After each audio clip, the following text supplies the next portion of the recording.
Hi, my name is Elizabeth and welcome to my channel RoughDraftDIY. In this video I'm going to show you how to make a flower box out of reclaimed fence posting. I found these two pieces after a neighbor of mine had finished fencing in his backyard. Not entirely sure why someone in my New York City neighborhood would need 6-foot fencing for their 12 by 12 foot backyard.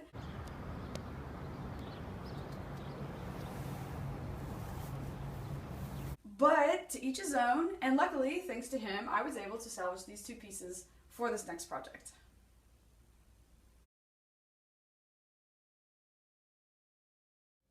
I want this planter box to fit 3 standard size flower pots, which are about 6 inches in width.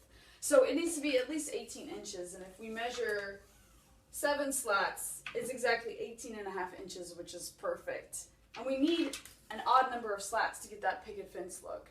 So the first thing I'm going to do is remove this 8th slat.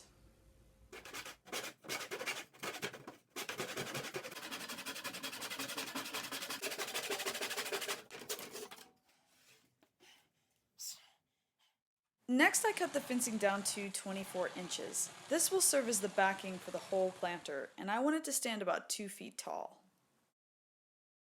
The remainder of the fencing will be used to make all 4 sides of the flower box, and I'll use 3 slats for each side. For the back side of the box, I'm cutting 3 slats down to 18 inches. That's just shy of the 18.5 inch width of the big backing.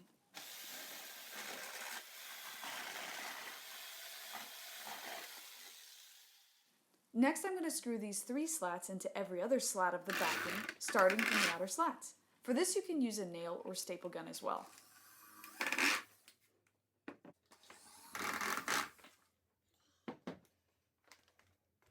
Then I'm going to remove the slats I didn't attach.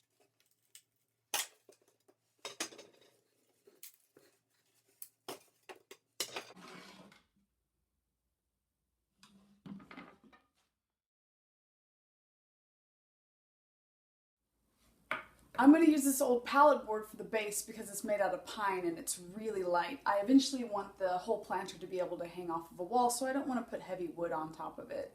And I'm going to cut it down to 18 inches, which is the width of the entire project.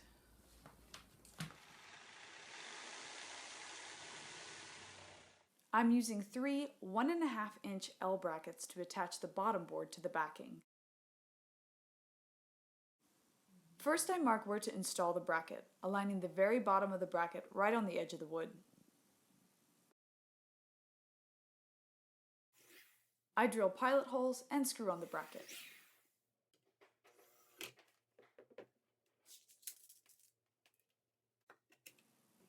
Then I align the baseboard, mark holes, drill pilot holes, and screw the board to the bracket.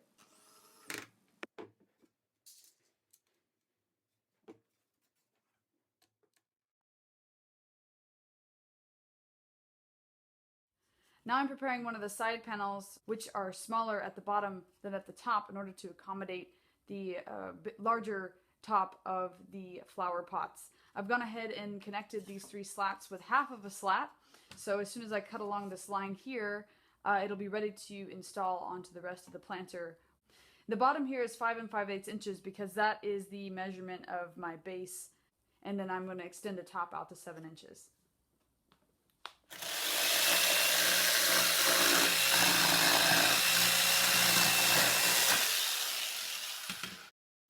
I'm going to attach the side panels in the same fashion I attached the bottom board.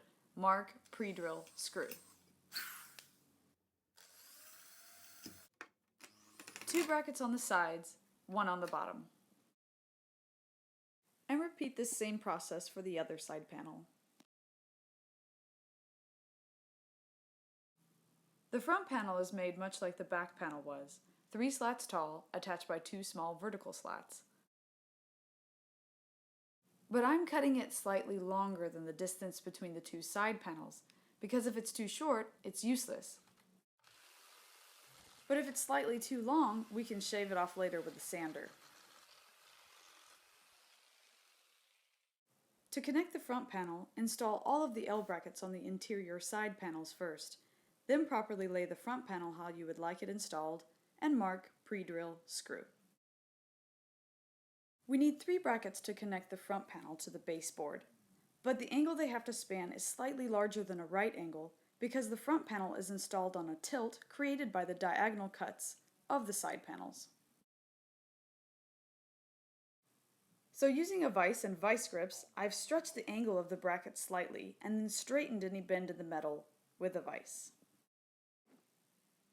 Now the extended brackets will lay flush in that obtuse angle and they're ready to install.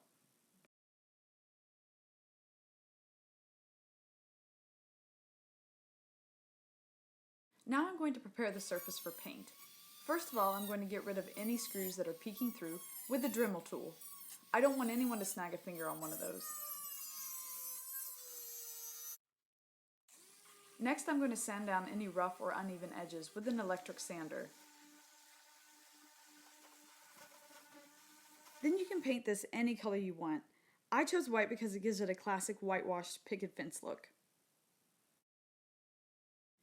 Use a paint and primer in 1, semi-gloss or high gloss paint, especially if this planter will be used outdoors.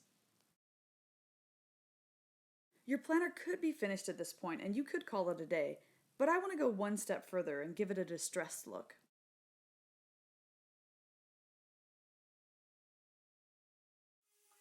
So I'm going to sand some of the surface back down to the wood and then apply a coat of wood stain. I'll wipe it off almost immediately so it absorbs just into the wood and doesn't dry on top of the paint. This technique gives it an imperfect, shabby chic look that makes it seem like it came right off of someone's old picket fence.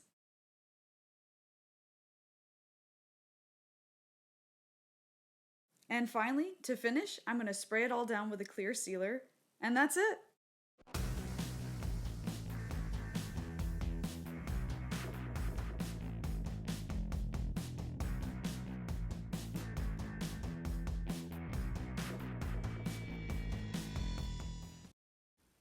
Thanks for watching. If you liked this video, found it useful, or just plain entertaining, please hit the like button below and subscribe to my channel. I have a lot of videos already out, many more on the way, so please come back. Also, you can visit my Etsy store where I sell a lot of the things that I make in my videos. You can find that at RoughDraftDIY.etsy.com, and I'll put a link below. And I also want to thank my friend Jennifer Lee Stockton for letting me use the music that she wrote and created. You can find a collection of all of her music at jennyandthedefects.bandcamp.com. And once again, thanks for watching, and I'll have another video out next month.